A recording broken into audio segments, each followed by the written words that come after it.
guys. One second here. Just get set up. Hi. Oh, no. Okay. Hi. Happy Wednesday. I got to get the jitters out for a second here. Before I get started, same as everybody before me, I just want to honor our pastors. Pastors, we love you. We miss you. They're away right now. Hopefully they'll be back Sunday. If I had my way, they'd be back in the next 10 seconds so that they could take over for me tonight. But pastors, we love you, and we'll see you soon. I had been praying about what to share tonight. And the topic really came from a very unlikely place. A little while ago, I had a terrible, terrible headache. And if you know anything about me, I do not get sick. That just does not happen to me. I don't take medicine. I've never had an illness that just takes me out in bed for a couple days. That has never happened to me. So I had a really, really bad headache. I would almost call it a migraine, to the point where I'm taking Tylenol all day long. And it's not doing anything. Bart had to come home early, help me with the kids, because I couldn't get out of bed. I couldn't lift my head off the pillow. I had to just keep my eyes shut all day. Bart's telling me, take more Tylenol, and it just instinctively, I said, it's not working anymore. I just need to lay here. And as I said that, I hear the voice of the Lord so clearly say to me, let the pain do its work. Let the pain do its work. Now, mind you, I'd been praying for a word for tonight for a long time. So when he said, let the pain do its work, I said, oh, Lord, that could preach. And he was like, yes, I know. So that's what we're going to talk about tonight is pain. Let the pain do its work. Now, like I said, I got this a little while ago, okay? And it wasn't much longer after that Aaron actually preached on Sunday. Do you guys remember that? Aaron preached a great word, and he talked about trouble, okay? And he was hitting on a lot of the things that I wanted to talk about. And then after that, Pastor Dave, not his full messages, but was making points within his message about pain. Pastor Teresa on Wednesdays is talking about pain. So I went back to the Lord and I was like, Lord, you got to give me something else. They're taking all my stuff. And after he said, well, it's not your stuff. It's my stuff. And you're going to talk about it anyway. See, I believe that there are people in here going through it right now. If you're not going through it, you will go through it. Okay, but I also believe that he's preparing us as a body corporately, okay, for what's to come. So we're going to talk about pain, and the first thing I want to do is qualify the type of pain that we're talking about tonight. What we're not talking about is physical pain. Yes, the Lord can use physical pain to get your attention.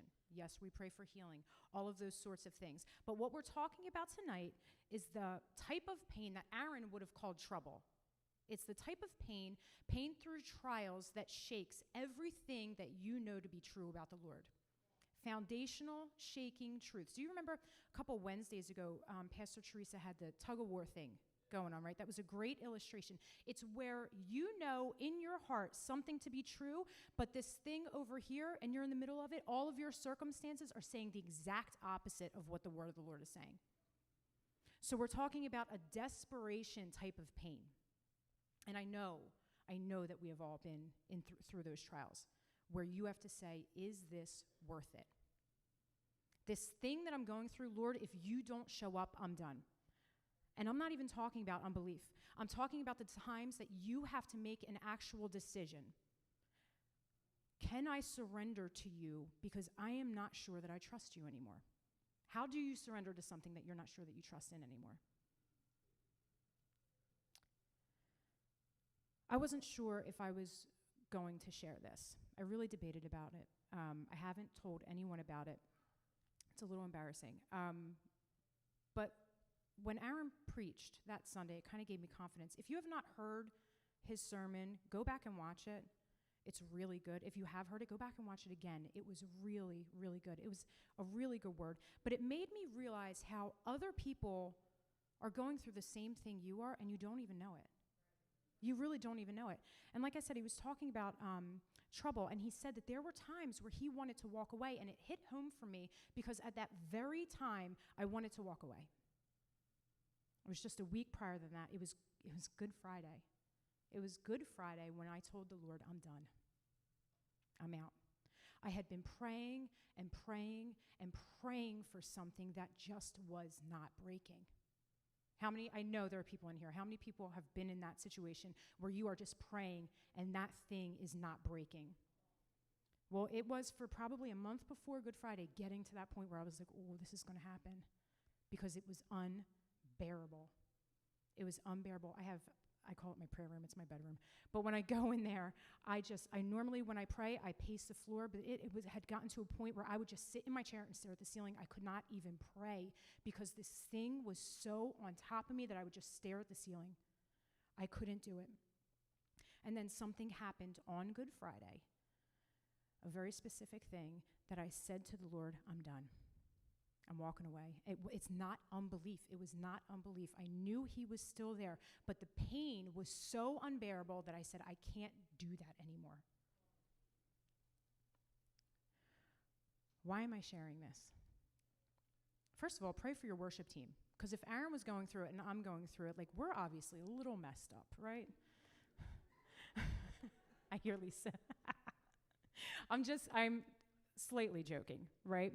But we were both to a point where we wanted to give it all up. And we are the ones that are charged with leading you into the presence of God. We're supposed to show you that person that we've been communing with. And sometimes that person, we've been yelling, screaming, spitting, cursing, all the things, questioning where he is. And then we got to get up here and sing about it. It is not always easy. It is not always easy. I'd always prayed for this worship team corporately, but ever since that Sunday, I've been praying for each person individually. And I would say if you are in any ministry here, you need to do the same thing and surround your people with prayer. The real reason I'm saying this, though, is because if Aaron went through it, if I went through it, I'm sure others are, and we need to know what to do. How do we deal with pain? What do you do when the outcome is not what you expect? When you've been praying, fasting, you're in the Word, you're worshiping, and after all of that, he's still not answering. He's seemingly not coming through. It shakes everything that you know to be true. Will you move forward trusting God? So when we talk about pain, pain is a tool. Pain is a tool that we have that can let your roots grow really deep, right? It's roots of faith. It's roots of trust. And we need to know what to do when we get to those places. Spurgeon has a really good quote. It says, to be forewarned is to be forewarned is to be forearmed. So how do we handle our pain? Well, if we know that it's coming, we can be forearmed. And it's the trials that can arm us, right? How we grow our roots. But first, we need to understand pain. When trials start, it feels a lot like isolation, doesn't it? Pain has a very good way of isolating you. How many times are we in seasons of pain that we just feel desperately alone, right? We're going to look at two examples of isolation. The first, I've been reading a book. It's not a Christian book. It's a fiction book. It's called The Covenant of Water. But something was said in that book that kind of made me pause and say, I got to look this up and see if this is true. Because it said something about leprosy in there. We all know leprosy is terrifying, but we all know about the spots, right? But it also affects your nerve endings.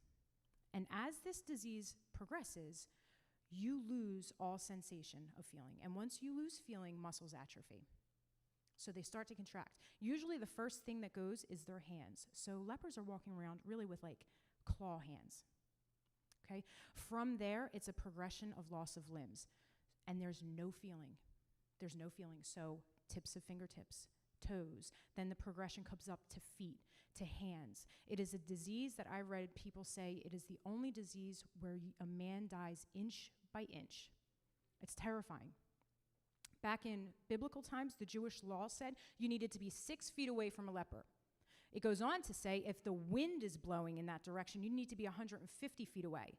If a man was discovered to have leprosy, a priest would go in and perform a burial service over that man. For all intents and purposes, that man was already dead. So they're cast off and they're completely cut off from society. And if that isn't bad enough, it is the pain and isolation that eventually kills them. Isolation can kill you. And knowing that, after I read all of that, I could read Matthew 8 a little differently. The word says that the leper came and knelt before him. In absolute pain and desperation, the leper knew that the only one that could help him was Jesus. He knew how terrible this disease was. Could you imagine if you were a leper being in that crowd? They don't want to look at you. They think you're dead. They don't even want to smell you. They don't want to be anywhere near you. They're shaming you for being around people. He didn't have a promise from God. He didn't even have an example of another leper being cured already. All he knew is that he was desperate and that the only answer is Jesus. And he pushed through, and he got to Jesus, and the word says he knelt. That's an act of worship. He knelt and called him Master and Lord. That is worship. And we know what happened, right? One touch, and he was instantly healed. Another example of isolation is actually being set apart, where you have the opportunity to wrestle with God, right? And we know who wrestled with God, right? Did you know, first of all, did you know Jacob was 97 years old when he wrestled with God? I know, I thought that was crazy when I heard that. But Jacob had to be set apart to wrestle with God. For those of you that don't know the story, he was fleeing his brother Esau. The last time he saw Esau, he said, I am going to kill you. I'm going to kill you. And now it's 20, 30 years later, and they have to see each other. And the word says during this time, Jacob actually amassed a great amount of wealth. So they're going to meet each other, and Jacob is taking things into his own hands because he doesn't want Jacob to kill him. He doesn't want him to decimate all of his stuff. So he takes matters into his own hands and starts separating things out. It goes on to say he had so much stuff. He had 200 goats, 40 cows, bulls, donkeys, camels, wives, kids, tents, all this stuff. He could have very easily busied himself, but he didn't. So he's separating things out. He had no intention of dealing with his issue when the man comes to wrestle him until dawn. Whoop. See, Jacob was operating in fear, and he was operating in self-reliance, and God had to come get it out of him. And when it says the wrestling match went on until daybreak, to the point where the man says, Jacob, you got to let me go. You got to let me go. And just so we're clear, because I have battled with this story for years, this is not Jacob almost defeating God. That is not what this is. He's saying, it's about to be over for you, Jacob. It's about to be over. He could have turned this tide at any time, but he's saying it is about to be over for you. It's not going to last much longer. And we know from a few verses in Hosea that Jacob wept. He was weeping. There was pain and desperation and a brokenness that could only be healed as he hung on to the Lord. And something else to notice here, look at the closeness. Look at the nearness of the Lord. Jacob was clinging to him all night long, clinging and weeping, and the Lord is right there with him. He does not leave you. When he says it's about to be over, that's hope. That's hope. So 2 different types of isolation. And it's important to know the difference. The leper's isolation sent him to worship. Jacob's isolation set him apart so that God could deal with him. But it's in the pain, it's in the hiddenness and the wrestling with God that we have an opportunity to send our roots down. We're going to talk about roots a little bit. A little while ago, I read Anxious Generation. Has anybody read that? No. It's about screen time for kids and how it's destroying our kids and how to get them away from them. It's not a Christian book, but there is an example of hardship in that book that actually I think pastors may have touched on a couple weeks ago, but it bears repeating. Basically, a group of scientists, they wanted to create a large-scale, fully enclosed facility that would mimic the Earth ecosystem. Right? And the thought process was that 8 volunteers are going to go and live for 2 years in this self-contained environment. It was the modern-day biodome. Okay? It was actually called Biosphere 2, and they'd planted all these trees. But the trees kept dying. And what happens when trees die? We can't breathe. We don't have any oxygen. So they need to figure out why these trees are dying, and they finally realized it's because it's completely sealed off. See, trees need wind for their roots to grow deep. They need adversity in order to grow strong. Without trials, without the testing of our faith, we will not be able to send roots down. We cannot grow into huge oaks if we cannot withstand our troubles. At the end of the day, it's the big trees that can withstand storms and droughts because they've sent their roots down and have attached to the source. Pain, trouble, storms, whatever you want to call it, has the ability to locate your root problem. Sometimes we see these things that we're going through at face value, okay? Like a brick wall. You can't get through it, you can't get over it, you can't get under it, around it, any which way. It's just right in front of you, and it seems like no amount of prayer, no amount of fasting, worship, getting in the Word is going to break this thing down. It's just in front of you, and nothing is moving it. And can I tell you, when you are in those seasons with the Lord, it is very rarely about that thing that you've been praying for. I am not saying that that thing is not real and that you don't need to deal with it. You do, but the Lord is using your trouble. He's using your pain to illuminate the deeper root issue in your life. I told you that story about Good Friday to tell you this. I was scheduled to sing that night, and I had really been going back and forth in my mind if I needed to cancel because I had no business being up here the way my mental state was. And I'd really been fighting with the Lord. I'm mad at him because he's not answering my prayers. I'm mad at him now because it's Good Friday, and I'm so mad at him that I couldn't even pray. I couldn't listen to the story about his death for me and his love for me. That's how mad I was. So I had to good Christian my way out of this funk. And I said, you have to at least read. Whether you want to believe it or not, you just got to get it in you. So I turned to Luke 23, and I'm reading about how Jesus was brought before Herod. And the word says that Herod was excited to see him because he wanted to see a miracle. And in an almost audible voice, I hear the voice of the Lord call me Herod.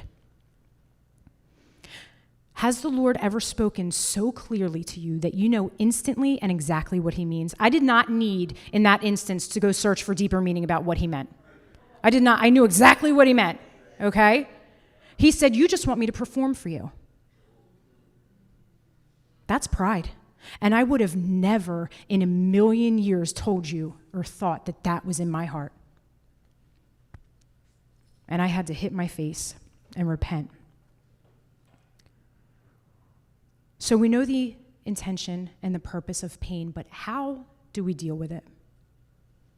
We're going to look at James 1, 2, and 3. The word says, count it all joy, my brothers, when you meet trials of various kinds, for you know that the testing of your faith produces patience. It's joy.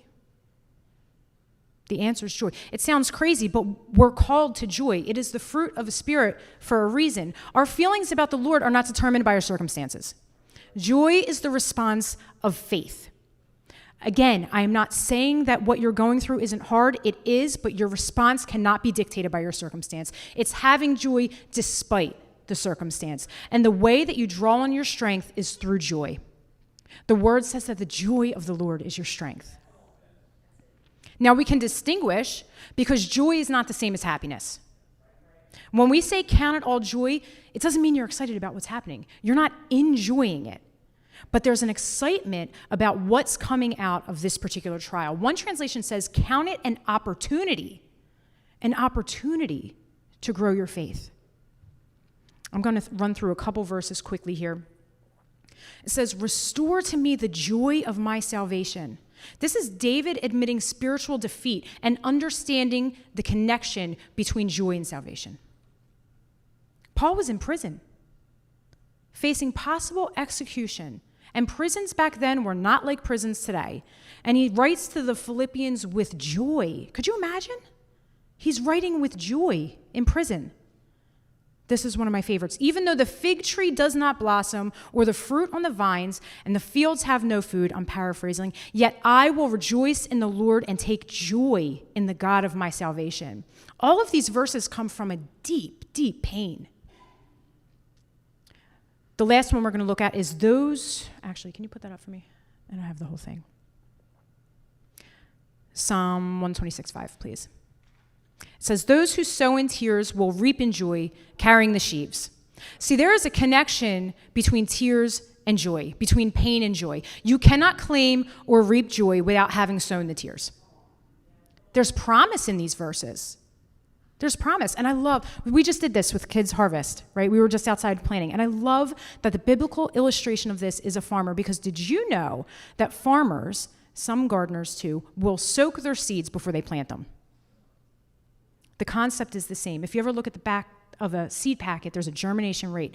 Why do they do that? Because not all seeds produce. If you've ever planted, you know you make a little hole, you put 2 or 3 seeds in them, and then hopefully one comes up. So by soaking them, you're increasing your chances of a harvest. It's not enough to just plant. So soaking in water or soaking with tears is a prerequisite of harvest.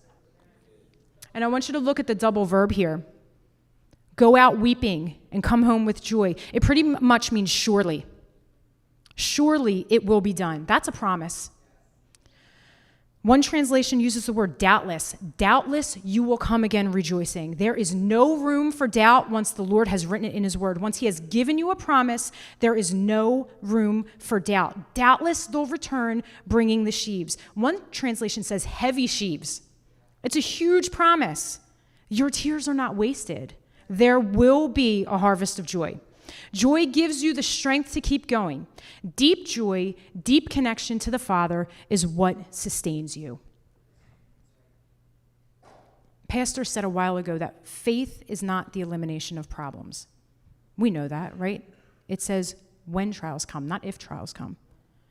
But when you focus on joy, it says count it all joy. All joy. The word here means let there not be even one particle of sorrow. It can't be mixed with sorrow whatsoever. It has to be all joy, because if there's any part of you that's looking at your circumstance, then you will not have the faith to get through that trial. The Bible says that out of the abundance of the heart, the mouth speaks. So if you're seeing what's set before you and you're just complaining and grumbling, I can tell you what's in your heart. But if you focus on joy, faith is what comes out. I'm going to dig into this verse a little more. Go back to James chapter 1, verse 2 and 3 again, please. It says, "Count it all joy, my brothers, when you meet trials of various kinds, for you know that the testing of your faith produces patience." When you hear the word patience, it kind of has this like flowery undertone to it, doesn't it? I grew up, my mom used to have patience as a virtue. I say it to my kids all the time, patience, patience. But I'm talking about, can you wait two minutes to get your skinny pop? That's what I mean, all right? That's not what this means. That is not what this means. When you're praying for something like your life depends on it and someone says, have patience, you want to throat punch them. That is not what you want to hear. But when you know what it really means, it's going to change your mindset. King James uses the word patience, but steadfastness is probably a better translation. The word for patience means remain in your spot. Keep your position. Maintain territory that has been gained. It is saying, no, this is my spot and I'm not moving. There's a determination associated with this word. It's almost militant. It is actively, not passively, defending your gains. It's endurance. I had a mentor growing up, Julie. And she was going through a really trying adoption process. What should have taken 1 year took 7 years. That's a long time when you're praying for something, okay? And I remember her telling me one night how she was just having a little pity party for herself, and her husband was not having it anymore. And he threw a legal pad down on the table and said, "Julie, sit down, and you're going to write every single thing that the Lord has ever done for you. I don't care how big or how small." She said she got like 2 pages in and said, "You made your point." That's digging your heels in now. It's running everything that you're going through the filter of God's goodness. It's remembering everything that he's ever done for you. The word says, "I call this to mind and therefore I have hope." It's remembering his character and who he is despite your circumstances. I heard just recently, on Rita Springer's podcast, James Levesque was on there. Does anybody know who he is? Go listen to that podcast. His testimony is amazing. It is one major miracle after another. Major miracles after another. And his life was so crazy that Rita Springer said to him, James, this all sounds so insane. Have you ever thought about giving it all up and walking away? And he said no, so nonchalantly, where am I going? Where am I going to go? That's what it is, right? Where am I going to go? He said, I have seen the Lord do such crazy things that if anything ever happens again, let me watch him outdo himself. That is digging your heels in. That is knowing the Lord on a deep, deep level. So when you read that the testing of your faith produces patience, you know now that means that you are in a dig your heels in moment. You have to dig into the depths of your soul, gird yourself up and say, I'm not moving. I'm not moving. It's staying power. It's never giving up. It's refusing to surrender, turning down every opportunity to quit. It holds out, it outlasts, it perseveres. And if you are going to dig your heels in, you have to know the word of the Lord. You need to know his voice. You need to know every single promise that is in his word. When you're in those desperate times and you need to dig deep, when it feels like you have nothing left, you need to dig into those wells. You have to know the word of the Lord. You have to have it so ingrained in you so that when those times come and you're desperate and you're sitting in your prayer chair just staring at the ceiling, it just flows out of you. Whether you believe them in that moment or not, it is flowing out of you. Know the promises of God and speak them over your life. Speak them over your situation. I went through that past season with God screaming at him, saying things like, you promised this, and I am calling you out. To the point, honestly, where I was like, oh, I shouldn't be talking to him like this. I really shouldn't be doing that. It's okay to bring your emotion to him. He created emotion. He can handle it. Moses vented to him, didn't he? But I read something that said it this way. Do you have the right to demand anything from God? How bold do you think you can be in prayer? Do you have the right to come into his presence and demand anything from him? We're going to look at John 15:7. It says, but if you remain in me and my words remain in you, you may ask for anything you want and it'll be granted. The word here, ask, is a word that means adamant in requesting, demanding assistance to meet a need. Now, this does not give you license to be rude or arrogant. Matter of fact, the word here is actually a word that is used when addressing a superior. So obviously, if you were going to use that word, you wouldn't be disrespectful. You would use respect and honor.